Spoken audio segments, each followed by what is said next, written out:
네, 그 두 남자의 레포트 보기 코너인데요. 오늘에도 마찬가지입니다. 한 두 가지 정도 저희가 레포트를 준비해 봤고요.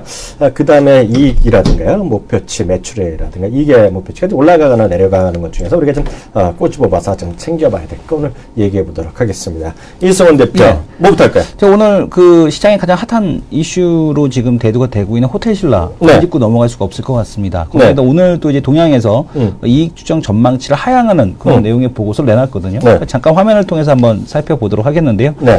엔조 효과에 따른 서울 지역 특 1급 호텔들의 객실 단가 인하, 그로 인해서 장충동 호텔의 네. 4분기 네. 객실 이용률이 60%대 중반에 그치면서 네. 소폭 적자를 기록할 것으로 판단된다라는 얘기가 있었고요. 또한 신라스테이 동탄점 지금 보게 되면은 영업 초기이기 때문에 영업이익의 증감에 영향을 미치지 않는다. 그로 인해서 호텔 신라에 대한 이익 추정 전망치 잠시 후에 지금 방송될 방송에서 EPS 하향 쪽에다 오늘 그 말씀을 드릴 텐데 한 11% 정도 네. EPS 추정치를 하향을 조정을 했습니다. 네. 그 투자 의견에 대한 쪽은 여전히 바이에 대한 의견을 제시하고 있습니다만은 EPS 추정치를 이렇게 하향을 했고 지금 보게 되면 매출액에 대한 쪽은 뭐 증가하겠지만 영업이익은 여전히 뭐 전년 동기 대비해서도 감소할 것이다. 전년 동기는 지금 호텔 신라에 대한 그 객장에 대해서 가동을 안 하지 않았습니까? 공사를 들어가지 않았습니까?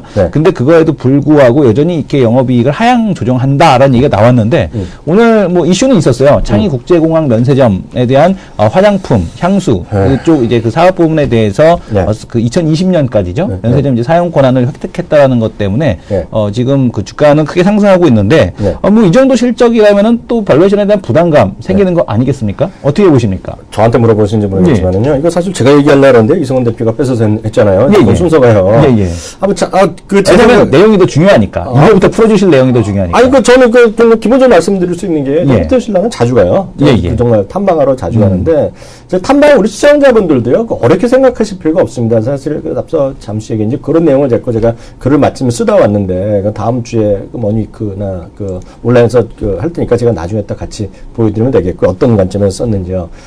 기본적으로 주당 이익이 내려가고 매출액이 내려가고 영업이익이 전년 동기 대비 감소하는 거 되는 거 아니에요? 이런 건 뭐 뉴스거리도 아니죠. 왜냐하면 기본적으로 보면 좀 그럴 수도 있죠. 하다 보면 엔조 때문에 조금 객장에 대한 매출이 줄어들 수 있고요. 호텔 객실이 덜 팔리고 그런 건 있겠지만 그게 중요한 게 아니라고 제가 누차 말씀드린 거죠. 지금 보면 이거 하루 이틀 뭐 좀 매출 줄어들면 어떻고 이익이 좀 줄어들면 어떻겠습니까? 사실 더 중요한 것은 중국 사람이 앞으로 엄청 더 많이 들어온다라는 거 말씀드리고 싶어요.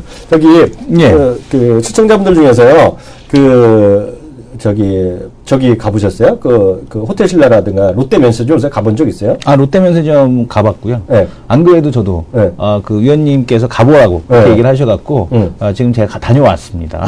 그래도 롯데 면세점에도 다녀왔고요. 그다음에 정말 중국인들이 늘었다라는 거는 정말 눈으로 확인될 정도로 많이 늘어있다는 걸 확인을 할 수가 있었는데, 과연 이제 이 일본인 그 관광객에 대한 감소에 대한 매출액을 그만큼 중국인들이 메꿔줄 수 있느냐에 대해서는 아직까지는 저는 이제 눈으로 보이는 건 중국인들이 훨씬 더 많은 건 알겠는데 그 부분에 대해서는 아직까지 퀘스천을 달아야 되지 않을까 이렇게 보시면 되겠죠. 전 세계에서 말이에요. 전 세계에서 흔히 얘기해서 명품족 있죠. 명품에 대한 매출이 1위가 단연코 지금 중국입니다.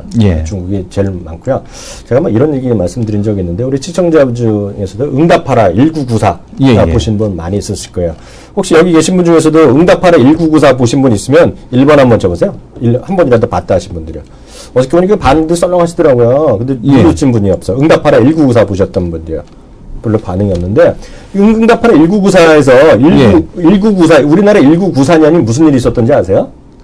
1994년이요. 제가 대학 들어간 다음 해니까. 그러니까 성수대교 무너지고 삼풍백화점 무너진 것도 있지만 경제적으로 보면 1인당 국민달러 쓰다가 국민소득이 10,000달러가 넘어가는 시기입니다. 그렇죠. 94년, 95년이요. 그리고 그 다음이 바로 94년, 90년 10,000달러 소득 10,000달러가 넘어가면 해외 여행객이 급증합니다.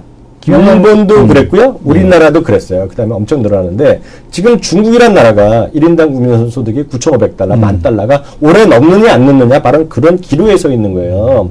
그때 되면 국민소득이 엄청 늘어나면서 해외여행이 폭주하는데 작년에 우리나라에서 350만, 400만이 중국 사람이 왔다고 하거든요. 그러다 지금도 많다고 하는데 절대 많은 게 아닙니다, 지금. 우리나라가. 중국인 사람이 오는 게. 왜냐하면 우리나라 사람들이랑 비율을 보면은요, 지금 중국 사람이요, 1년에 해외 여행객이 9,800만인 작년에 9,000만 정도에서 9,500만 명이 해외 여행객으로 합니다. 중국 사람. 15억 인구 중에. 근데 중국 당국에서 예상하는 거가요, 향후 5년 내에 그 인구가 4억에서 5억이 해외 여행 간다고 그러고 있어요. 그러면 지금 2천만 명 정도가 그 2천만에서 3천만 명 정도가 4배가 한국에 오는 거예요. 4배에서 5배. 그러면 그게 다 어디 가겠습니까? 물론 동네 시장도 가고 다 가겠지만 기본적으로 면세점 가는 거죠. 그래서 그게 호텔신라가 이렇게 지금 단기적으로 오늘 뭐 그 10% 오르면 내일 또 뭐 3% 빠질지 5%일지 빠질지 어떨지 뭐 아무도 모르겠지만 기본적으로 제가 분명히 말씀드릴 수 있는 것은 앞으로 자제분들 혹시 계시잖아요. 아직 이승원 대표는 애가 어리잖아요. 예, 한 7살. 무조건 중고를 해야 됩니다. 그래서 영어는 그 영어는 있죠. 예를 들어서 그냥 선택, 이 선택일지 모르겠어요. 이 선택이고 중국어는 있죠. 필수입니다. 필수. 중국어 필수, 영어가 선택이고요. 한국말은 옵션이에요. 한국말은 옵션. 해도 되고 안 해도 되고. 심지어 그 정도예요. 농담이 아니라 롯데 있죠. 제가 말하는 거 저는 그 저희 방송에도 자주 표현하지만 제가 강조를 합니다. 강조. 어떤 말을 하기 위해서 강조하지만 완전히 없는 얘기는 안 하거든요. 롯데 면세점 있죠. 잠실이건 롯데 면세점이나 명동에 있는 롯데 면세점 가보시면요. 거기 커피숍 있는데 커피숍 이름이 뭔지 아세요? 라세노. 아니죠. 롯데 계열에서는 커피숍이 있어요. 아, 롯데 계열에서 하는 거요? 엔젤리너스. 롯데 계열에서 엔젤리너스가 딱 있어요. 명동에도 있고 잠실에도 있는데 거기 딱 들어가서요. 뭘 살까 멈칫하고 멈춰서 있잖아요. 그럼 10명에 8명이 거기 점원이 중국말로 물어봅니다. 저한테도 중국말로 물어봐요. 가면 갈 때마다. 그게 뭐냐면 위원님이 중국 사람 같이 생겨서 그렇습니까? 그 중국 사람 같다 그런 게 아니라 그냥 중국어로 물어봅니다. 중국어로. 중국어. 네, 그게 기본이에요, 기본. 그래서 그거를 아신다면 이해를 하시면 호텔신라를 사는 것이고요. 이해 못한다 그러면 많이 올랐다고 제가 다 팔아버리는 거죠. 이게 제가 보기에 두 가지밖에 없다. 그러니까 아직까지도 호텔신라는 장기적인 모멘텀에 대한 쪽이 살아있다. 하나 구체적으로 제가 약간 더 좀 있어 보이게 그 나름 제가 투자 전략가니까 조금 더 있어 보이는 얘기 해드리면은요. 오늘 보면 3,300억짜리입니다. 그 매출이. 3,300. 창하이 공항은요. 세계 3대 면세점입니다. 1위가 인천공항, 2위가 두바이인데요. 인천이랑 두바이랑 큰 차이가 없습니다. 거의 이렇게 엄청나게 규모가 많은 것이고요. 그거의 3분의 1 되는 게 이거예요. 창하이인데 3,300억이면요. 대충 보면은요. 호텔신라 1년 매출에 한 13에서 15% 나옵니다. 이게 되게 큰 거다라고 이해하시면 저도 뭐 한마디 더 말씀을 드리게 되면 호텔신라 매출에 대한 쪽을 좀 볼 필요가 있을 것 같아요. 지금 화면을 통해서 한번 보도록 할 텐데요. 호텔신라 객실 매출이 11%밖에 해당하지 않고 있습니다. 말만 호텔신라지 사실은 신라 면세점이라고 회사를 봐도 무관한 이제 그런 매출 비중이기 때문에 객실에 대한 이용을 갖고서 호텔신라에 대한 주가를 논하는 거는 지금 맞지 않은 상황이다. 면세점 사업 쪽에다가 좀 더 계속해서 포커스를 맞추는 게 맞을 것 같고 아마 그 우리 시청자분들께서 동네를 돌아다니시거나 아니면 조금만 이렇게 돌아다니시다 보면은 아마 비즈니스 호텔이 여기저기 건립되는 걸 볼 수가 있습니다. 이 얘기는 그만큼 시장에서 앞으로 이제 유입되는 중국인 관광객들에 대한 쪽에다가 포커스를 맞추고서 돈이 있으신 분들이 그 비즈니스 호텔을 이제 건립을 하는 거기 때문에 이쪽에 대한 그 수요는 계속해서 무궁무진할 거다라고 보여집니다. 그래서 다시 말씀드리면 이게 뭐 하루 이틀 오늘 올랐으니까 내일 떨어지고 이런 건 있겠죠만요. 길게 보면 호텔신라는 애널리스트도 뭐 중요하죠. 기획 담당, 재무 담당 다 중요하겠지만은요. 면세점 한번 가보시면 뭐 답이 정확히 나온다라는 생각 저는 아주 단순하게 말씀드리고 싶고요. 두 번째 좀 메디톡스는 뭔지 한번 직접 얘기해 보세요. 메디톡스 그 보톡스 혹시 시술 하셨습니까? 저 안 하죠. 저는 이마에 좀 약간 보톡스를 시술했어요. 아직 안 했습니다만은 할까 말까 고민을 하고 있는데 아마 우리 시청자분들, 우리 채널 K 가족 여러분들께서 혹시 보톡스를 시술하신 분이라면 내가 왜 메디톡스를 사지 않았을까? 이걸 한번 고민해 보실 필요가 있을 것 같아요. 왜냐하면 이 보톡스에 대한 수요는 계속해서 엄청나게 늘어나고 있습니다. 그죠? 이건 수술도 아니고 간단한 시술이기 때문에 아주 뭐 쉽게 지금 이제 그 개선 효과에 대한 쪽을 누릴 수가 있고요. 이 보톡스에 대한 수요가 계속해서 늘어나고 있는 데다가 미국의 엘러겐이죠. 지금 이제 그 보톡스를 만든 회사가 엘러겐인데 이 보톡스2 제품에 대한 원료를 지금 메디톡스로부터 납품받기로 계약을 했습니다. 그래서 이 메디톡스 같은 경우 우리가 보통 바이오 업체들의 가장 큰 단점은 뭐냐면 젠백스에서 보여줬죠. 임상 3상 가면은 실패를 하게 되고 임상인지 아닌지 그것이 정말 매출액이 될지 안 될지도 모르는 정말 우리가 드림캐쳐라고 표현을 할 수가 있는데 지금 이 메디톡스 같은 경우는 드림캐쳐가 아니다. 꿈을 현실로 만든 기업이고 실제적으로 돈이 유입이 되는 회사입니다. 잠시 한번 화면을 통해서 볼 텐데요. 올해부터 이제 본격적으로 이제 돈이 그 로열티 자금에 대한 쪽이 유입이 됩니다. 그래서 올해 1분기, 2분기에 돈이 유입이 될 거다라는 이제 그런 그 전망에 대한 쪽이 좀 나오고 있고요. 그래서 이제 매출액에 대한 쪽이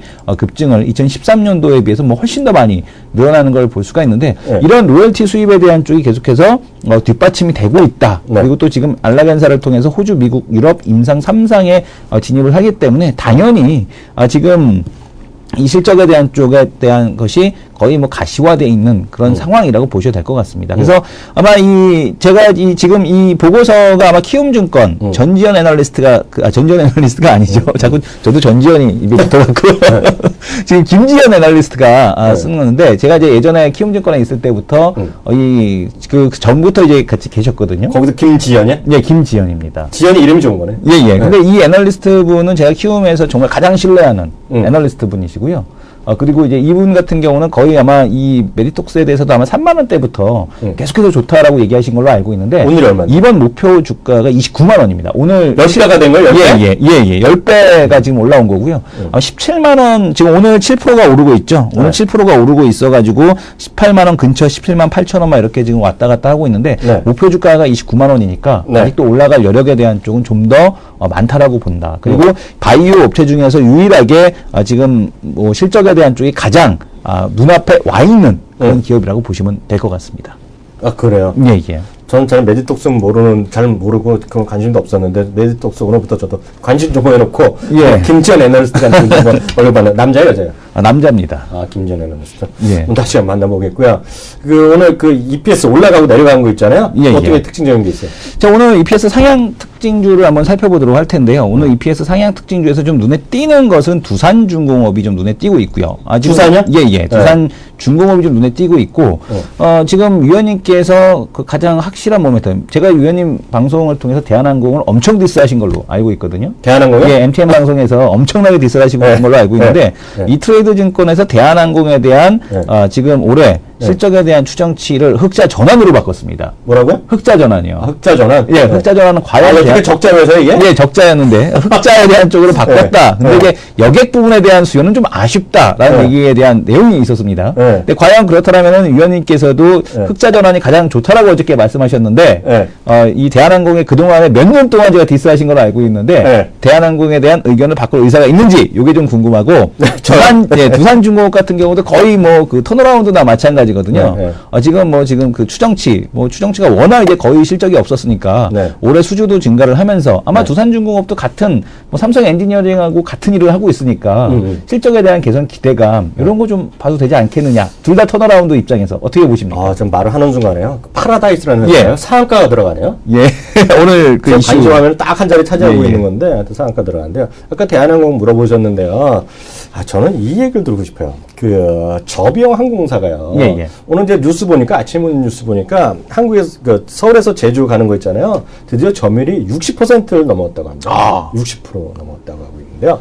대한항공 멀쩡한 회사죠. 멀쩡한 회사, 좋은 회사고요. 대한민국의 경제 발전에 큰 역할을 한 거 맞는데요. 저는 그래요. 대한항공은 지금부터 30% 올라갈지 50% 올라갈지 모르죠. 저보다 돈을 훨씬 많이 받는 애널리스트가 좋다고 하니까 올라가면 좋겠지만은요. 저는 제가 아는 사람한테 권할 마음은 하나도 없다. 하나도 없다? 네, 하나도 없어요. 올라가면 올라가겠죠. 근데 저는 별로 관심이 없다라고 말씀드리고 싶어요. 왜냐면요.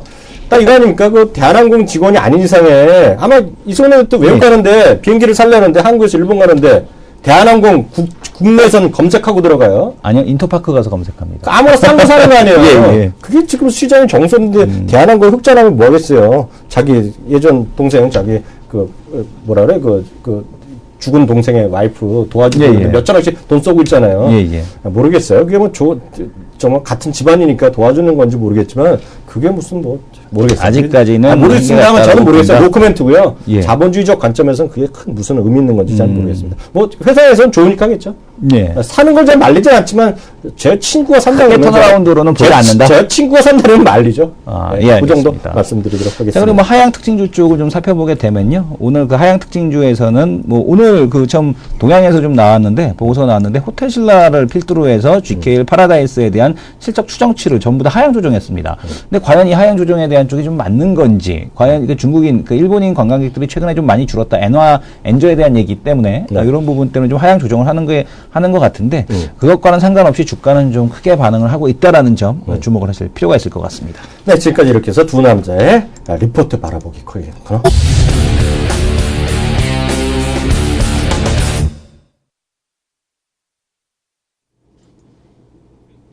네, 다음은 저희가 키움증권의 대표적인 우리 또 투자 전략가 벌써 웃기부터 시작하는데요. 예. 네, 오늘 일주일에 한두 번씩 모셔봤고요. 핵심적인 내용, 정말 진솔한 얘기 한번 나눠보는 시간입니다. 저희 이 방송에 자주 나오는 걸 알고 있는데요. 예. 전지원 연구원 모셨습니다. 안녕하세요. 예, 안녕하십니까. 네, 안녕하십니까. 전 모르세요? 예, 한번 뵌 적이 있네요. 몇 번 뵌 것 같은데 저희 방송국에 나왔는데요. 예. 이 친구가 뭐랑 또 말을 잘하는 데다가요. 진솔 토크라는 분입니다. 아, 그렇습니까? 시장이 안 된다면 안 된다고 얘기하고요. 좋으면 좋은 데다 좋다고 얘기하고. 그 팀장님 밑에 있는 거죠? 예, 팀장 밑에서 있는데요. 대표는 절대 아니고요. 아, 그 정도 아니에요? 키움의 한 애널리스트일 뿐입니다. 아, 그래요?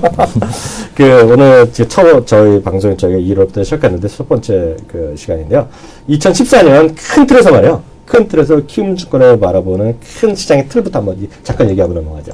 예, 어제 제가 아침에 나와서 말씀드렸던 것 중에 하나가 이제부터 조선이랑 중국 소비주의 핵심은 제약이 될 거고 그게 들어가고 국내에서는 은행, 건설, 건자재 이쪽 많이 움직일 것 같다 이렇게 말씀을 드렸는데 시장 굉장히 빨리 반영해 주는 것 같습니다. 어저께 말씀드렸던 내용을 조금 더 자세히 말씀드리면 제가 보는 관점은 굉장히 간단합니다. 지금 최근에 시장의 조정 요인으로 N달러를 얘기하는 사람들도 있고요. 원달러를 얘기하는 사람들도 있고요. 네. 미 국채금리가 3% 가서 외국인이 판다는 사람, 그런 여러 가지 얘기들이 있습니다. 네. 제가 봤을 때 이런 것도 다 조정의 핑계고요. 아, 네. 실질적으로는, 원화가 약세할 때 코스피가 올랐던 적이 없습니다. 당연한, 이거는 원화 강세는 수출이 잘 돼서 나타나는 현상일 뿐이죠. 미국 채금리가 내려가는데 주식시장이 올라갔던 적이 있습니까? 아니, 사람들이 채권을 계속 사는데 주식이 올라가는 게 이상한 거죠. 그렇죠. 예.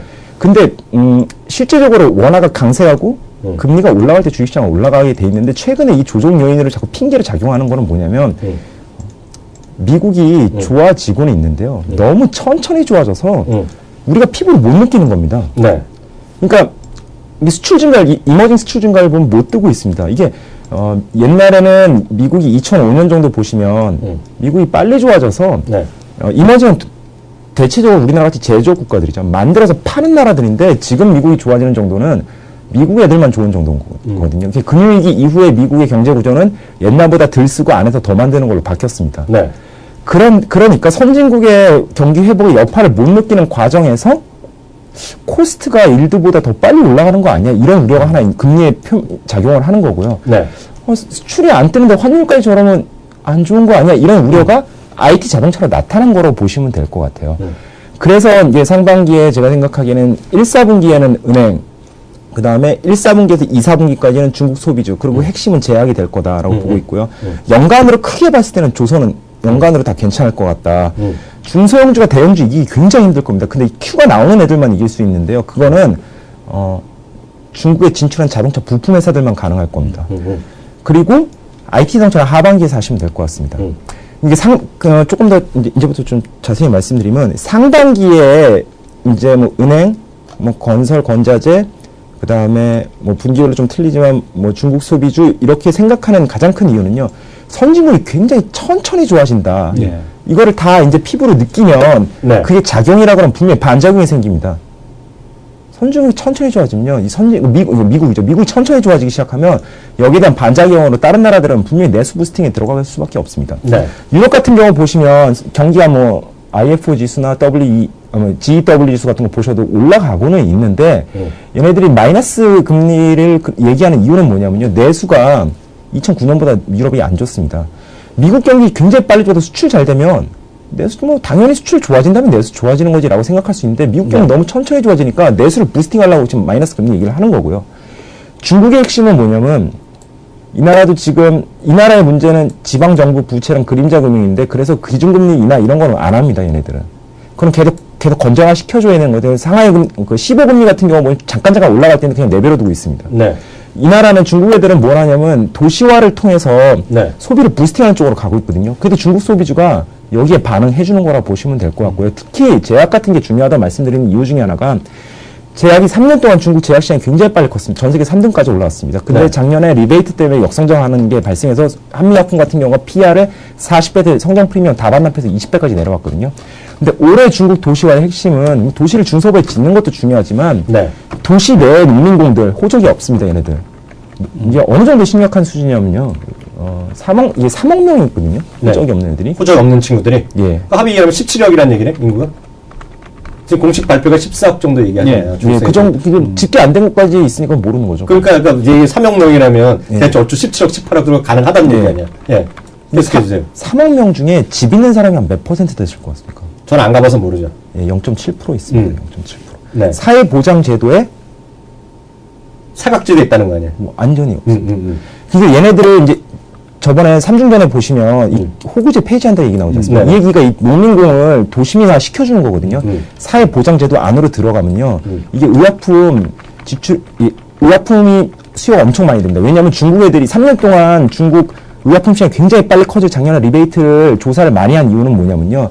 중국 정부가 소비를 부스팅하려고 사람들이 집을 지어주고 아프지 말게 이게 돼야지 뭐 그다음에 소비를 해도 하는 거기 때문에 근데 가난한 사람들이 너무 많기 때문에 의약품 이거를 못 타 먹으니까 어떻게 하냐면 중국 정부가 약을 사면 그 의료 보조금을 다 지급해줬거든요. 그러니까 네. 정부가 너네 아프면 약 먹을 돈 주겠다 이거거든요. 그래도 의약품 시장이 굉장히 빨리 커진 거여가지고 이번에 3억 명 이쪽으로 들어오면 중국 의약품 시장 작년에 역성장 한 여파에다 벗어날 겁니다. 근데 한미약품 같은 경우는 중국 성장에 따른 PR 40배까지 갔다 20배까지 그럼 성장 프리미엄을 다 빼버렸다는 얘기거든요. 네.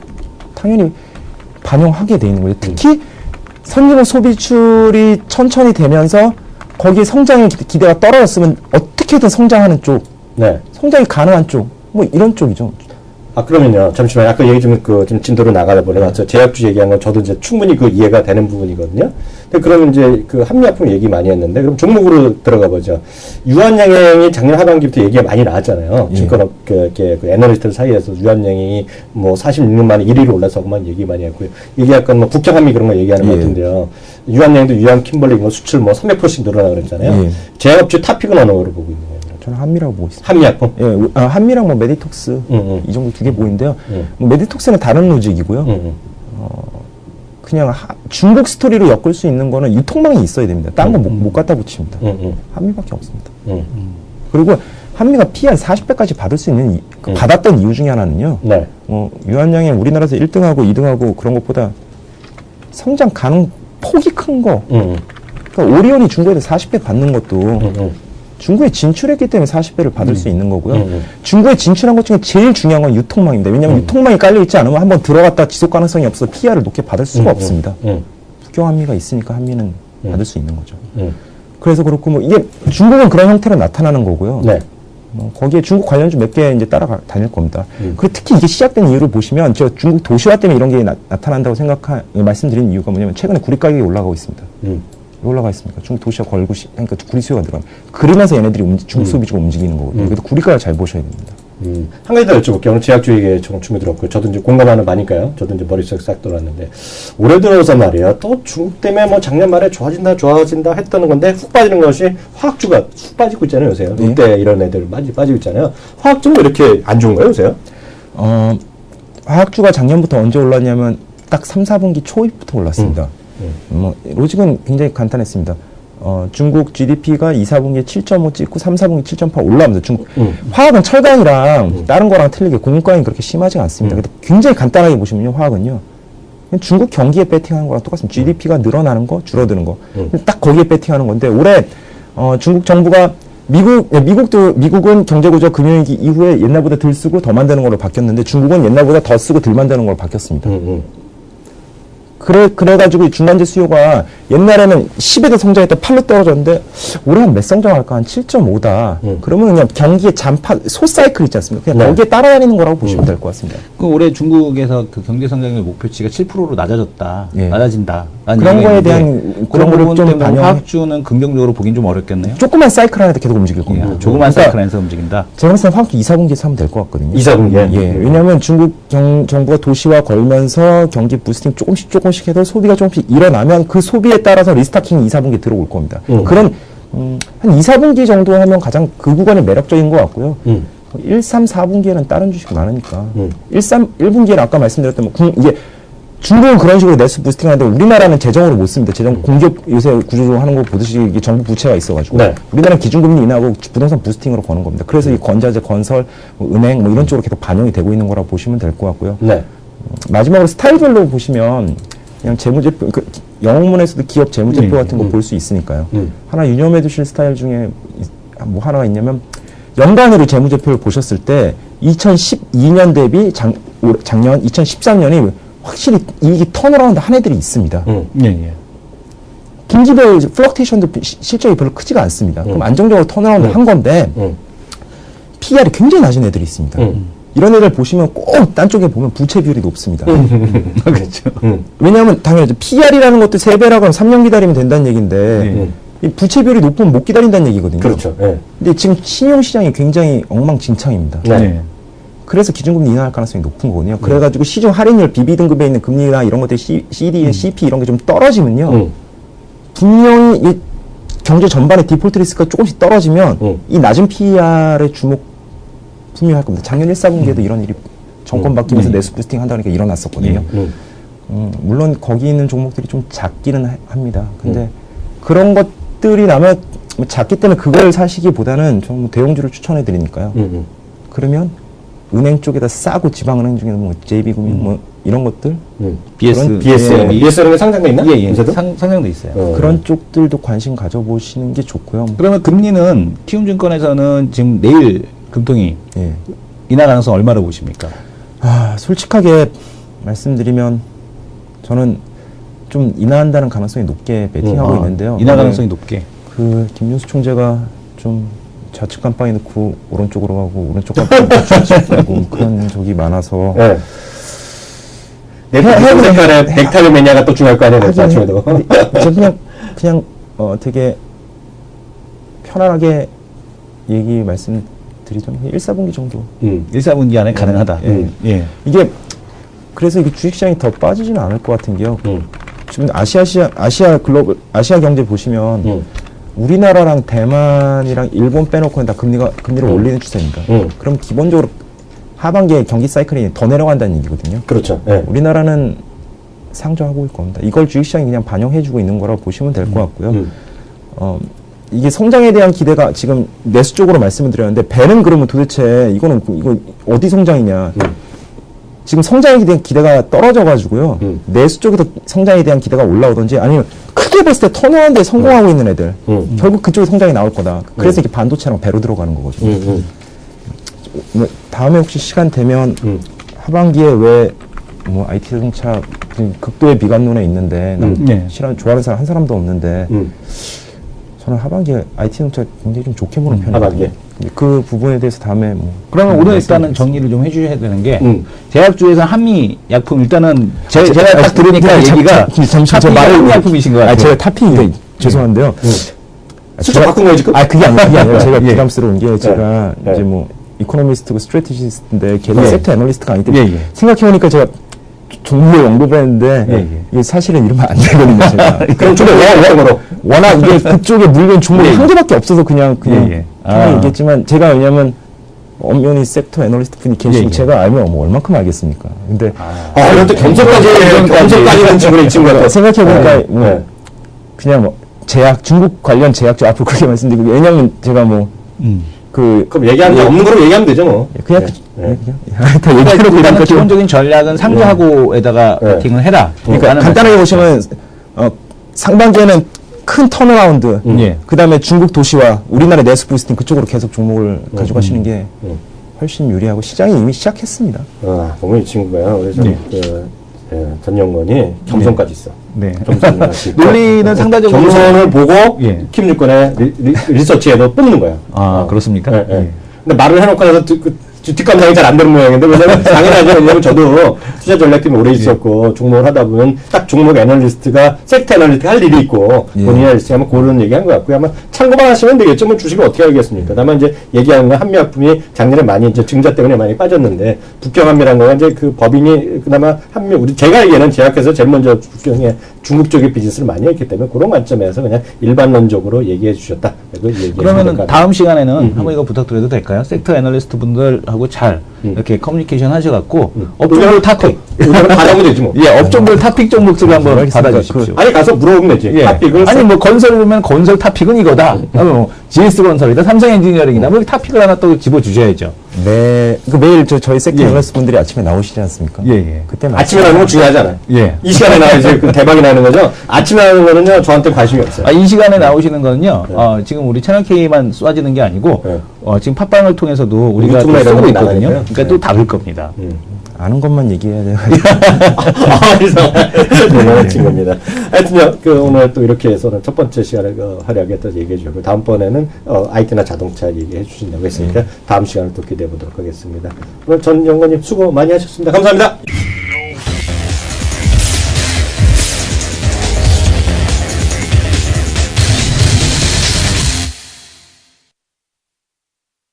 네, 그 다음 코너는요, 두 남자의 토크 배틀 코너입니다. 토크 배틀 코너는 한 세 가지 코너로 구성되어 있다는 거 아실 텐데요. 해외 이슈, 국내 이슈, 그리고 종목 이슈에 따라서 저랑 우리 이승원 대표가 각각 자기의 의견을 진솔하게 서로 질의응답하는 시간이라고 이해하시면 되겠습니다. 첫 번째 바로 해외 이슈부터 들어가도록 하겠습니다.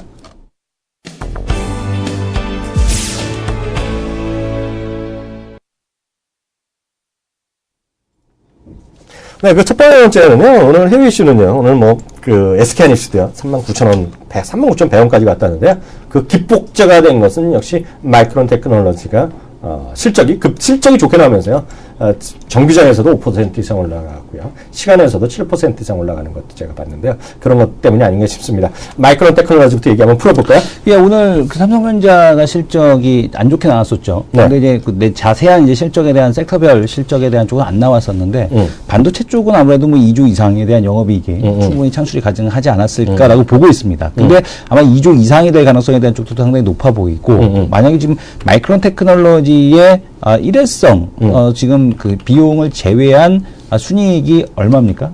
지금 8억 달러 네네. 이상이 지금 나오고 있지 않습니까? 주당 77센트. 예, 네. 주당 77센트가 나오고 있는데 그렇게 되면은 거의 8억 달러니까 1조는 좀 안 되지만 9천억 가까이의 단기 순이익이 좀 창출이 됐다라는 거를 지금 의미합니다. 근데 그러면은 여기서 우리가 좀 기대를 해볼 수 있는 게 그러면 하이닉스는 얼마야? 라는 생각이 좀 들 수가 있는 거거든요. 네네. 그러니까 지금 보통 우리가 그 마이크론 테크놀로지 같은 경우는 하이닉스보다 지금 생산 단가가 훨씬 높습니다. 그러니까 영업이익에 대한 쪽에서 훨씬 떨어질 수밖에 없는데 그렇다면은 SK 하이닉스의 4분기 실적을 상당히 좀 기대할 수밖에 없게 하는 그런 요인이 아닌가라고 좀 보여지고 있고요. 그래서 지금 이 마이크론 테크놀로지 잠깐 화면을 통해서 보도록 할 텐데 현재 지금 마이크론 테크놀로지의 지금 시간 외에서 5% 상승에 대한 쪽이 지금 나오고 있습니다. 실적을 발표하고 나서 오늘 미국 시장 마감하고 나서 올라왔는데요.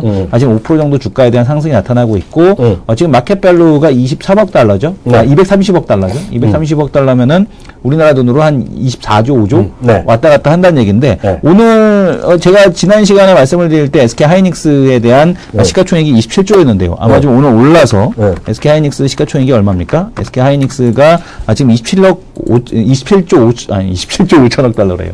27조 5천억인데 이렇게 되면은 하이닉스가 너무 저평가되어 있는 게 아니냐. 그러니까 지금 내년에도 약 4조 정도 이상에 대한 영업이익에 대한 창출이 가능해 보이기 때문에 여기서 충분히 추가적인 상승에 대한 여력이 있지 않나. 그 하이닉스에 대해서 5만 원 정도에 대한 목표 주가, 5만 원, 6만 원 이런 목표 주가에 대한 쪽을 제시하는 쪽들이 이제 나타나고 있는데 충분히 6만 원은 없었죠. 6만 원은 없었죠. 이 사람은 말을 막았어요. 네. 제 개인적인 목표 주가는 6만 원이었고요. 지금 5만 원대 이상에 대한 목표 주가를 설정하는 것도 상당히 타당해 보인다라고 말씀드릴 수 있을 것 같습니다. 정확히 얘기하죠. 이거 올해 들어서요. 키움증권이 5만 원인가 나왔고요. 동양증권이 5만 1,000원에서 5만 원짜리가 두 개가 나왔는데요. 상식적으로 이렇게 보시면 될 것 같아요. 마이크론 테크놀로지랑 이거랑 비교하는 것은 딱 쉽지는 않죠. 왜냐하면 엄연하게 마이크론 테크놀로지는 미국 회사고요. 우리 SK 하이닉스는 우리나라 회사잖아요. 그러니까 분명히 때문에 이건 뭔가 좀 회사 마켓 자체가 다르다는 얘기죠. 물론 똑같은 반도체라지만 속해 있는 회사가 다르기 때문에 그거는 약간 일대일로 비교하기는 쉽지 않다는 저는 개인적인 생각을 갖고 있고요. 또 하나 이제 이 마이크론 테크놀로지의 회장이요. 마크 덩칸이라는 사람이죠. 마크 덩칸. 이 양반이 정말 반도체 업계의 산 증인입니다. 예, 그래서 이 양반이 근데 올해 우리 이제 리타이어 하거든요. 리타이어 한다 그래서 또 얘기가 이슈가 되셨는데, 워낙 대단한 사람이죠. 그렇기 때문에 시장에서의 그런 평가도 분명히 받고 있다. 그래서 하이닉스보다는 프리미엄을 더 받고 있다. 회사는 상대적으로 하이닉스가 더 좋다고 할 수 있지만, 그런 건 분명히 좀 인정해야겠다는 기본적인 생각이 있는데, 저는 아까 좀 끔찍했어요. 약간 딴 얘기인데, 저는 이제 IT랑 이런 거 자동차 굉장히 좋아하잖아요. 아까 우리 전 연구원 얘기 들으니까 이거 IT 자동차나 이거 하반기 된다니까. 저는 그 IT 아까 물어보려다가 혼날 것 같아서 물어보지도 못했네. IT 자동차 하반기 되는 건 맞는 것 같은데 IT라고 해서 반도체는 좀 제외해야 되지 않을까라고 보고 있고 그 이유가 뭐냐면은 아까 전지원 애널리스트가 얘기했듯이 부채를 이제 SK하이닉스가 갚아나갑니다. 그러니까 밸류에이션이 레벨업 될 수 있는 요인이겠고 그동안에는 이제 제가 계속 말씀을 드리고 있는 게 이 리레이팅에 대한 포인트를 그 하이닉스가 갖고 있는데 그게 뭐냐면 과거에는 SK하이닉스에 대한 이익에 대한 사이클 자체가 플러스 1조 마이너스 1조를 왔다 갔다 했습니다. 그렇기 때문에 시장 PER 배수 이상을 받을 수가 없었거든요. 근데 이제는 그 이익에 대한 사이클 자체가 플러스권에서 4조 1조 4조 1조를 왔다 갔다 할 수 있다는 얘기예요. 현재 상황에서. 그렇게 되면은 과거에 보여줬던 낮은 밸류에이션에 대한 쪽을 굳이 지금 시장에서 받을 필요가 없이 지금 시장에서 5만 원에 대한 쪽도 뭐 비싸다라고 보실 수는 있겠습니다만 주가가 올라가게 되면 올해 주가에 대한 그 이익에 대한 사이클에 대한 이 밸류에이션이 바뀌었기 때문에 주가에 대한 그 적용되는 PER 배수 자체도 바뀌어야 된다라고 보고 있습니다. 그래서 아마 그 SK 하이닉스 같은 경우는 시장과 상관없이 IT주하고는 좀 별도로 따로 삼성전자에 대한 대안에 대한 그 주식으로서 또한 그 가치도 있기 때문에 충분히 올라갈 가능성에 대한 쪽이 높겠고 작년에 외국인이 가장 많이 매수한 주식이 바로 SK 하이닉스입니다. 또 헷갈리는데요. 저는 또 이거 팔랑기잖아요. 이랬다 저랬다 하는데요. 저는 기본적으로 넘사벽 얘기하잖아요. 4만 원. 이 2006년, 7년 이럴 때 이제 4만 원을 잠깐 찍고 왔고요. 4만 원 한번 찍고 하고 4만 300원 찍고 왔잖아요. 마지막 4만 원대 제대로 간 게 2002년인데요. 저는 넘사벽 4만 원 한번 조만간 나올 가능성이 있다고 보고 싶어요.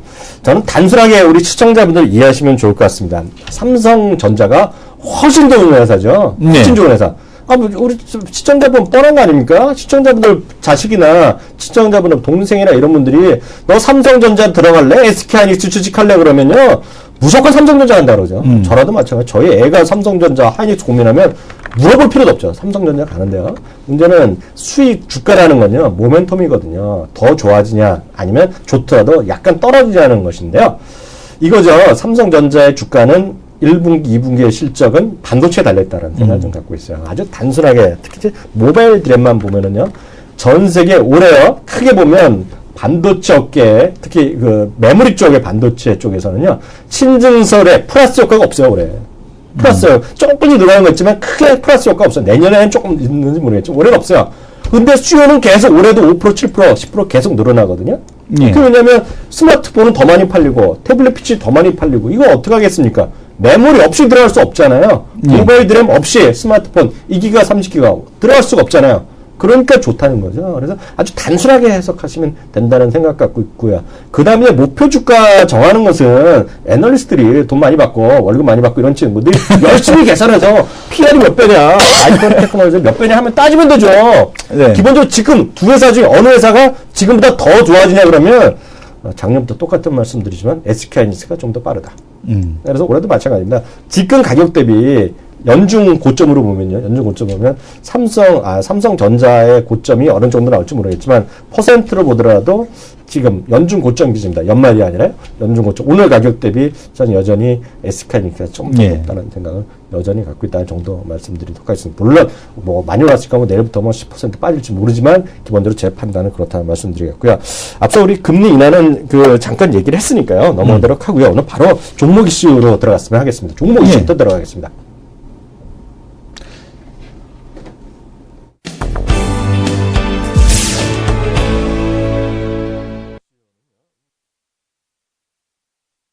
종목 이슈는 이걸 한번 다뤄보죠. 인터파크 있죠? 인터파크. 예, 예. 인터파크가 어저께인가 급등했어요. 어저께 급등했다가요. 예, 예. 오늘 좀 쉬고 있는데, 오늘도 지금 플러스로 돌고 있는데요. 인터파크가 작년 하반기, 작년 한 10월 4분기 아주 히트를 쳤잖아요. 예. 근데 올해 조금 다시 달리려고 준비하고 있는데, 인터파크에 대해서 얘기 한번 해보자. 인터파크 가장 핵심 포인트는 역시 호텔신라처럼 마찬가지로 면세점입니다. 면세점이요? 예, 왜요? 면세점입니다. 그러니까 지금 인터파크가 참 인터파크를 보게 되면 상당히 좀 놀랍다라는 생각을 하고 있는데 저는 맨 처음에 인터파크가 생겼을 때 저 회사가 좀 곧 망하겠구나라고 했는데 왜요? 의외로 경영진이 상당히 경영을 참 잘하고 있고 네. 이 영민한 플레이를 하고 있다라는 생각이 들어요. 그러니까 무슨 인터파크 플레이? 자체로 영민한 플레이를 하고 있다. 영민하다. 똑똑하다? 연특하고 오케이. 기민하게 오케이. 플레이를 하고 네. 있다는 생각이 드는데 인터파크 자체로는 돈을 벌지 않습니다. 뭔 인터파크 소리래? 자체로는 돈을 벌지 않고 돈을 못 벌기 계속해서 위해서가? 회원들을 모으고 어떻게 보게 되면은 계속해서 고객들을 끌어들이는 요인으로 작용을 하고 있죠. 네. 근데 지금 보게 되면 이제 G마켓이라는 걸 만들어서 이베이에 팔아먹었고요. 그다음에 이번 같은 경우도 G마켓 건이 끝나고 나서 인터파크를 회계사를 4개로 분할을 했죠. 회사 사업부를 4개로 분할을 했는데 그중에서 인터파크 쇼핑몰 쪽에서는 전혀 돈을 남기지 않습니다. 재무제표 보게 돼도 별 볼 일 없는데 지금 보게 되면 인터파크 INT가 올해 또 상장이 되지 않습니까? 네. 그러니까 역시 티켓하고 역시 그 공연 티켓이라든가 그리고 네. 이제 그 해외 이제 항공 티켓 이런 쪽과 관련된 쪽에서 역시 돈이 가장 많이 남는다는 얘기예요. 네. 그래서 이 사업부를 띄워다가 이제 인터파크 INT 회사를 만들어서 이걸 이제 상장을 시키고요. 그다음에 또 이제 요게 이제 상장이 될 때쯤 되니까 이번에는 또 면세점 사업에 진출을 했습니다. 네. 인천에다가 이제 면세점, 지방 면세점을 했는데, 뭐 인터파크가 지방 면세점 하는 게 무슨 의미가 있겠느냐라는 그 생각들을 가질 수가 있을 텐데요. 네. 인터파크의 지방 면세점 사업, 여기에 핵심 포인트가 뭐냐면, 네. 면세점 사업을 지방 면세점 사업자가 1년이 지나게 되면 네. 온라인 면세점을 열 수가 있습니다. 뭐라고요? 온라인 면세점이요. 인터파크가 온라인 면세점에 갈 수도 있다? 예, 예. 네. 이렇게 됐을 경우에는 이 어마어마한 시너지 효과가 발생할 거라고 보고 있는데, 네. 인터파크 INT를 통해서 내가 발권을 하는데 네. 여행을 이제 투어나 아니면은 뭐 여행을 가실 때 네. 발권을 했는데 보니까 뭐 할인권을 줘갖고 인터파크 면세점에서 사시게 되면 네. 얼마를 주겠다. 네. 쿠폰을 주겠다라고 네. 하면 네. 사실은 굳이 뭐 진짜 말 그대로 네. 뭐 오프라인 그 면세점 가서 구경한 다음에 네. 제품 여기서 사버리면 그만인 거거든요. 그렇죠. 그죠? 네. 그러니까 이 상당한 효과에 대한 쪽이 거둘 가능성에 대한 쪽이 높다라고 보고 있고 특히 이제 면세점으로 우리가 사는 제품의 가격은 싸지가 않습니다. 상당히 가격대가 이제 고가 제품들이 많지 않습니까? 그래서 아마 이 인터파크의 면세점 사업 진출은 인터파크의 주가를 또 한 단계 레벨업 시켜줄 수 있는 그런 요인으로 작용하지 않을까라고 생각이 됩니다. 그건 아직 인터파크 얘기한 적은 없잖아요. 얘기한 적은 없습니다. 어떻게 알아달았어요? 그림이 그 형님하고 같이 네. 또 이제 계시는 네. 모 지방 면세점 사업자 미팅 과정에서 나왔던 네. 예, 그런 얘기인데 네. 지금 보게 되면 충분히 가능성이 저는 있다라고 보고 있고 이 시나리오대로라면은 아무래도 인터파크 같은 경우는 이 플랫폼 사업자로서 정말 가장 우리나라 그러니까 지금 뭐 카카오톡도 여러 가지 이제 플랫폼 사업자가 있지 않습니까? 네. 네이버가 이제 대표적인 이제 라인을 통해서 플랫폼 사업자가 됐고 네. 우리가 카카오톡도 있는데 인터파크가 플랫폼 사업자로서 시너지 효과란 바로 이런 것이다. 네. 그리고 바로 우리가 이제 부가적인 사업이란 이렇게 하는 것이다라는 것을 네. 보여주는 아주 정확한 기업이 아닌가라고 생각이 됩니다. 사실 인터파크 얘기도 많이 했는데요. 면세점은 이제 꿈 같은 얘기죠. 그 지방 면세점은 아마 12월 달 공시까지 나왔으니까 확인하실 예. 수 있습니다. 인천 면세점이 들어가는데요. 그 이후에 12개월 지나고 나면 이제 면세점을 한 다음에요. 온라인을 할 수 있다는 것인데요. 그건 이제 가봐야 되는 거지만 정말 되면 이제 큰 일이 되는 것인데요. 하나 이제 포인트를 빼놨는데요. 우리 시청자분들 이거를 좀 이해하셨으면 좋을 것 같아요. 그럼 왜 도대체 외국인이 인터파크에 그렇게 계속 사왔느냐는 것인데요. 우리 이제 트위터가 지난번에 상장했잖아요. 나스닥 상장하면서 화려하게 주가 대비했죠. 많이 오르다가 한 이틀 동안 급락을 했는데요. 미국에서 기다리는 상장사가 하나 있어요. 올해요. 올해 이제 상반기에 들어온다는 건데요. 알리바바라고 우리 시청자분들 키움증권에서 채널K에서 방송을 들으신 분들 다른 거 다 몰라도 두 남자 쇼를 저랑 이성훈 대표 진행한 걸 아는 분들은요. 알리바바라는 거 꼭 외워두셔야 돼요. 알리바바. 알리바바 40인의 도적. 그 바로 알리바바인데요. 알리바바가 중국의 최대의 B2B 해갖고 이커머스입니다. 쉽게 해서 인터파크 같은 거를 중국에서 하고 있는 회사인데요. 이 회사가 나스닥에 상장됩니다. 나스닥에 상장되는데요. 그 시총에 대한 개념이 벌써 $1,000억 나오고 있습니다. $1,000억 100조네요. $1,000억 시게 얘기해서 우리 어저께 얘기했던 텐센트나 페이스북이랑 바로 맞먹는 거예요. 근데 그게 왜 오늘 아침에도 또 왜 또 이슈가 되냐면 애플 있죠, 애플. 예, 예. 애플이 1월 17일부터, 공식적으로 1월 17일부터 차이나 모바일에서 팔기 시작하잖아요. 예. 아이폰을 팔기 시작하는데요. 여태까지, 애플은요, 우리 다 아시겠지만 애플은 자체 사이트에서만 팔았습니다, 여태까지. 자체 사이트 아니면 애플 오프라인 매장에서만 팔았어요. 우리나라도 마찬가지죠. 공식적으로, 물론 대리점에도 팔지만 나머지를 판 적이 없는데요. 공식적으로요, 알리바바의 샵이 들어왔습니다, 이번에. 알리바바에. 그만큼 애플이 알리바바에 들어갈 정도로 알리바바가 대단한 것인데요. 그 알리바바가 어떤 거냐면 이제 하나 비교되는 것들을 찾잖아요. 외국인 투자가들이요. 그런 관점에서 알리바바의 상장 그런 시점에서 계속 똑같은 논리로 인터파크가 주목을 받고 있다. 그렇게 이해하시면 될 것 같습니다. 이렇게 보셔야 될 것 같은데 알리바바가 $1,000억 건 뭐냐면요. 현대차, 기아차, 현대모비스 플러스 해갖고 서비스로 현대글로비스까지 껴줘야 지금 알리바바닷컴의 시가총액이 나온다. 라고 보시면 됩니다. 하여튼 그 정도로 정말 대단한 것인데 그만큼 인터파크는 모르겠어요. 단기적으로 보면 이것도 워낙 작년에 많이 올라갔기 때문에 주가가 얼마나 갈지 어떨지 모르겠지만 저 개인적으로 보면 올해 이제 몇 가지 저 머릿속에 있는 타피락 이런 것들 쭉쭉쭉 나오거든요. 이런 것들이 아마 그렇게 인터파크도 여전히 좀 관심주로 넣어주시면 되겠다 하는 정도 마치면서 오늘 토크 배틀 마치도록 하고 있고요. 바로 하이루 코너로 들어가겠습니다.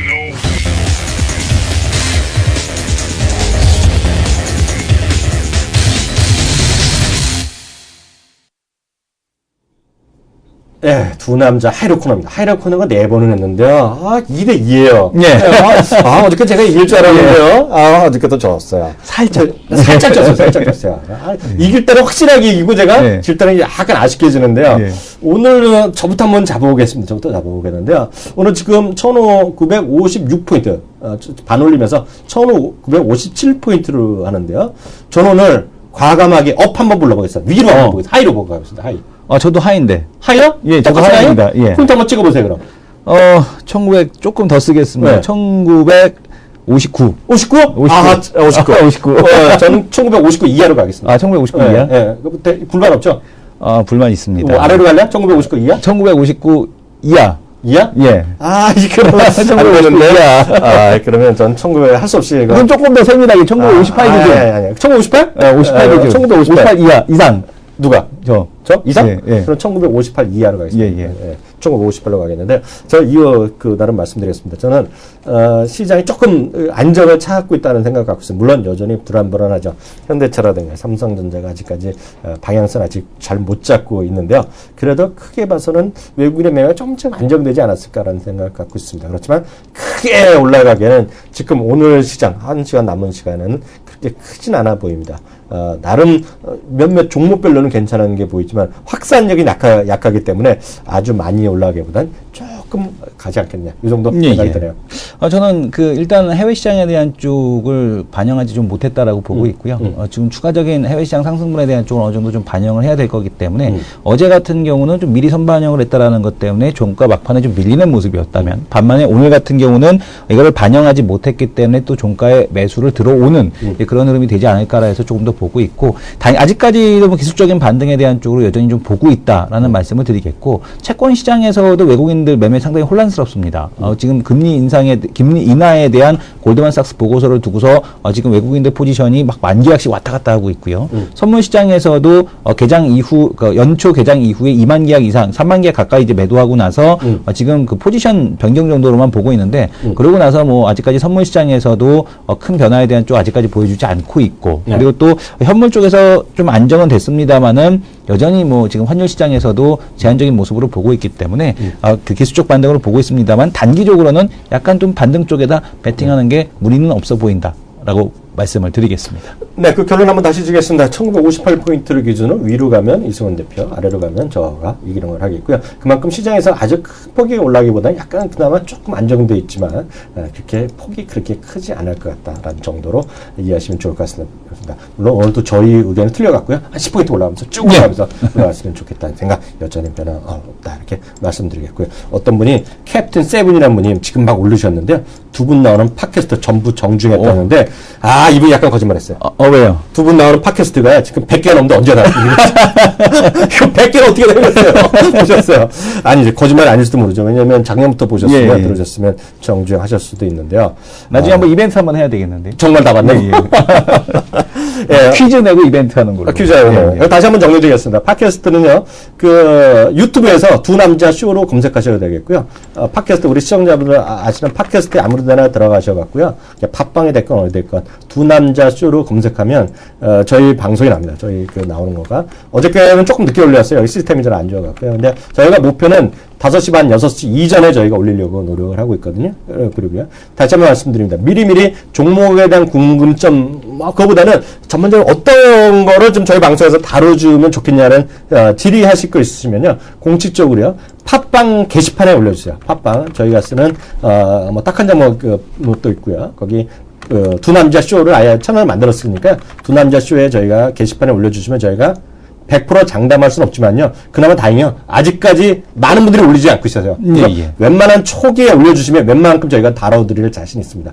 그렇다고 해서 특정한 주식을 상담해달라면 저희가 능력이 없지만은요. 웬만한 그런 큰 그림을 그려달라. 이런 것들. 아니면은 저희가 물어보면 저희가 알아서 물어는 봐서 데리고 올 수 있겠죠. 그런 사람들이. 그래서 그렇게 저희가,